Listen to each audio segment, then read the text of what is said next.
that we're involved in is on many fronts, and we've got a massive job on our hands to organise to stop this coalition and what they're trying to do. I think it's quite right this morning that we've heard from somebody who was demonstrating in Egypt, and I think it's quite right that we do pay tribute to all of those who've been involved in that struggle to get rid of the dictator. And I think it is quite humbling when you think what they've gone through and what they've risked to bring down Mubarak. People have literally lost their lives, people have been injured, people have been tortured, people have faced a state which has been far more brutal than anything that we've had to deal with in our lifetime. And that's despite the fact that we know that we are seeing greater levels of brutality from the state as people begin to organise themselves against these cuts. I met this week with the mother of the 20-year-old who had to get brain surgery after being hit by a police surgeon at one of the recent student demonstrations. Already CS gas is being used on the street. But the reality is, whatever the police are organising, it's not going to stop the people of this country reacting and fighting against the cuts that are being imposed. And you know, Clarke, it's not just going to be the middle classes that are going to be angry. The reality is that ordinary people up and down this country will take to the streets once they see the scale of what's happening.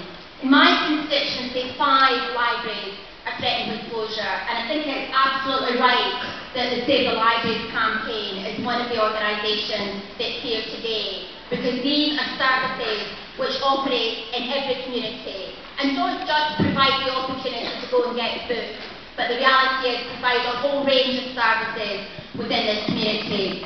I'm a Member of Parliament, and therefore I have the unique opportunity to have quite a lot to do with quite a lot of these Conservative MPs who cannot believe their luck about what it is they're being allowed to get away with proposing at the moment. Because the reality is, what is happening at the moment has got nothing to do with the deficit. As has already been said, we've had large deficits before, and this government are saying they want to get rid of the deficit within 4 years. But they're not saying that they're going to close down services for 4 years, and after 4 years, don't you worry, you're going to get your libraries back, you're going to get your schools back, you're going to get your health funding back, you're going to get the kind of community services you've been fighting for generations. No, what they're saying is that they want to reconfigure the state, they want to slim down the state, they want to have the kind of society where we don't have the kind of public services and welfare state that all of us have always known. Already we're seeing massive cuts proposed in benefits, and I know that you have people here involved in the campaigns against the changes against disability benefits, and disabled people are going to be absolutely at the forefront of some of the cuts that are being proposed. But the reality is people in all walks of life are going to be affected by what's happening. We're seeing massive cuts in housing benefits.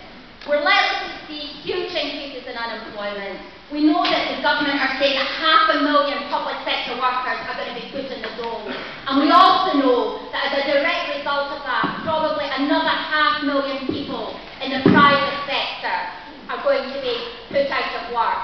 And how does the government respond?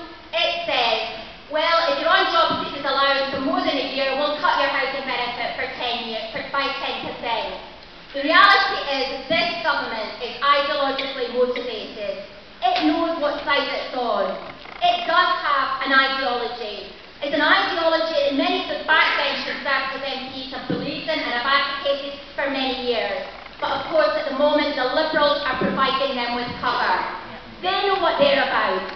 We've got to know what we're about. The people in this room have got to be the leadership for our community. We have to get out there. We have to explain to people that this doesn't have to happen, that there is an alternative, that we need to fight these cuts. If the people in Egypt can bring down Mubarak, the reality is we have the power to organise, to make sure that these coalition cuts don't happen, and to make sure that we create a world where everybody gets their fair share. We live in one of the most unfair countries in the world, with huge divisions in wealth and power.